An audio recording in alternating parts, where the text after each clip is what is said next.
When European colonists spread out over the globe, they often thought that the indigenous peoples of the lands they settled would simply die out or adopt the ways of Western civilization.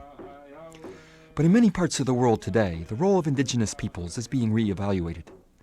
Aborigines in Australia, Maori in New Zealand, Eskimos in the Arctic, and of course Indians in the United States have reopened the question of their relation to powerful settler civilizations that have colonized their lands. Nestled in Connecticut's northwest hills near the town of Kent lies the Scatechoke Indian Reservation.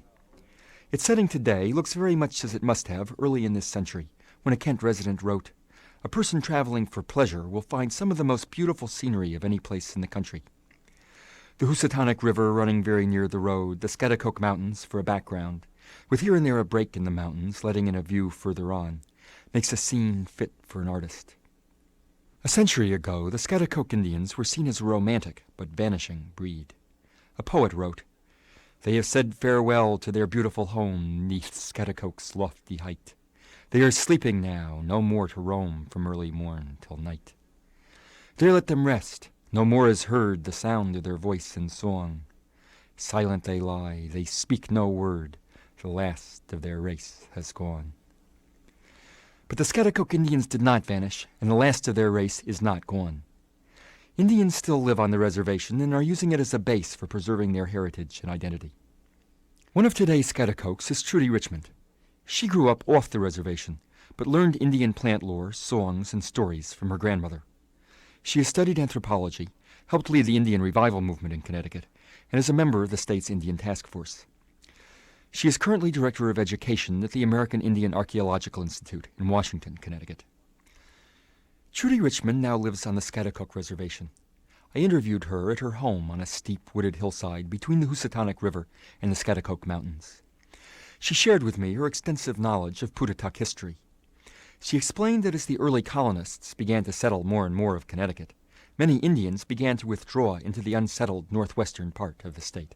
And when New Milford was settled in the 1700s, the town of New Milford, in the early 1700s, those Pootatuk people started moving up into this area of what is now Kent and settled around the upper Housatonic here. And because the Housatonic meets with the 10-Mile River, which comes over from New York State, there's an Algonquian word for that, which means where the waters meet, and that is Scatechoke. So, when the Pootatuk settled here, and they, like any other group, are going to name and identify the area in which they're living, they said, well, this is Scatechoke, Scatechoke.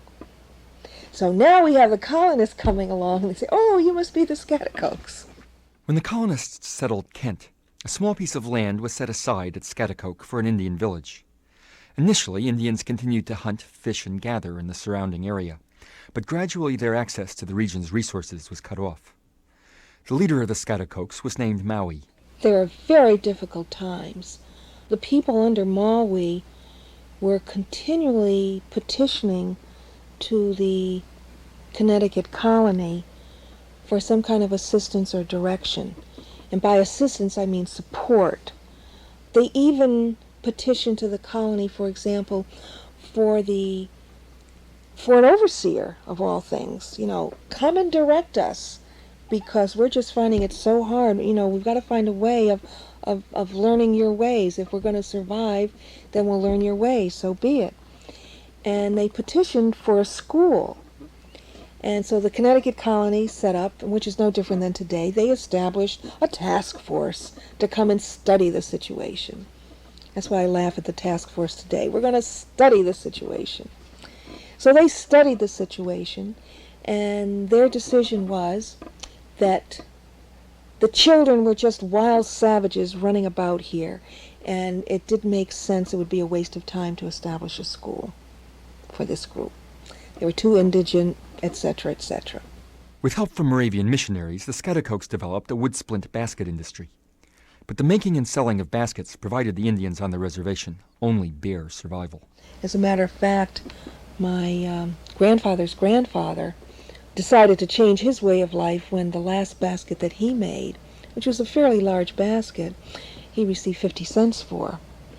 So he decided, well, enough of that. He changed his name, because his last name was Marway, Truman Marway, changed his name to Bradley, moved off the reservation, and became an entrepreneur himself. They could just do whatever kind of work that they could find in order to survive. And some stayed away, most stayed away, and a few remained here, but they were the threads, they were the bridges, however weak or strong they may have been. Meanwhile, authority over the Connecticut Indian reservations passed from the overseers to the State Parks and Forest Commission, and then to the Welfare Department. It ruled that those who went elsewhere to look for work lost their right to live on the reservation. Oh, it was just so difficult. You know, there was a time here when there were only 4 families, 1 family here. Yet with extraordinary tenacity, the Scatechokes continued to hold on. Even some of those far removed from the reservation fought to maintain their Indian identity against the pressure to submerge into the national mainstream. There was this drive, certainly within my generation and when I was growing up, to assimilate you, to make you a part of that melting pot and of that culture. And it was the kind of thing that I was constantly resisting, because what it was doing was suppressing people's individual cultures. And it's very important to bring those back, because it's wrong to suppress people's cultures, because they're good and they should be remembered, and those traditions and ideas should be passed down. They need to be. That sentiment led, in Connecticut as throughout the country, to an Indian revival. In the early 1970s, Indians from Connecticut's indigenous tribes won legislation removing the reservations from the jurisdiction of the Welfare Department and putting them under an Indian-led Indian Affairs Council. Younger Indians began moving back onto the reservations. But can the reservations be economically viable? That takes several generations to accomplish, especially a reservation like Scatechoke, where there are only 4 families living on the reservation. It's stuck way in northwestern Connecticut, and the majority of jobs are in the cities. Now, the other reservations are more on the coast, such as eastern and western Pequot. So logistically, the development for them is easier, and you can have a higher population living on the reservation. Mashantucket Pequot, for example, were the first tribal group to get their federal recognition, and they really have catapulted ahead in every way. Once the process got started for them, then it snowballed. It could go nowhere else but up for them. And so the conditions were right for everything in order for them to develop in that way.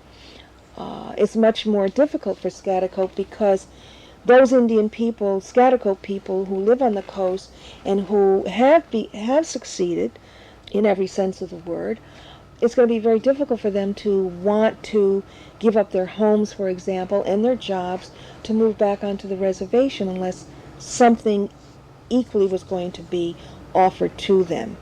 But even if most Indians never make the move back to the reservation, a continuing community there, however small, can play an important role in keeping Indian identity alive, as Trudy Richmond explained when I asked her what constitutes Indian identity today. Putting a few beads around your neck and sticking a feather in your head does not an Indian make. But I don't think there's any single answer, because I think it depends on which Indian you are asking that question of. And since you're asking it of me, my immediate response and my quickest answer to that is the relationship to the land, all right? And that's why the reservation and fighting for the reservation and the continued existence of this reservation is very, very important to me, because in order for myself and my family to survive as Indians, it's built into the land. Indigenous peoples have a special importance that goes beyond their numbers or power. In part, that importance lies in their special relationship to the land, the intimate ways they have learned to live with the environment over thousands of years. In part, it reflects the enrichment that can come from a culture far more different from the American mainstream than most of our other ethnic communities. Indigenous Americans represent a deep ethical and political challenge for the European civilization that has come to dominate the world. Can it learn to value cultures outside itself, and can it allow them to survive, even when it has the power to destroy them? Many people have come to recognize that cultures once regarded as primitive and inferior possess irreplaceable value. Many indigenous peoples throughout the world have renewed their commitment to preserving their own cultures and their own relation to the land. Trudy Richmond. My grandmother had a lot of knowledge, for example, about plant life and how they were used in terms of medicines and foods and things. And I know some of those things. And so that's why, with that kind of understanding and knowledge, that I'm trying to pass it down to my granddaughter. You see, it's such a good feeling, when she's giving back to me things and that she's remembering these kinds of things. And so I feel, well, then I'm doing what I'm supposed to be doing, and I'm passing this kind of information down.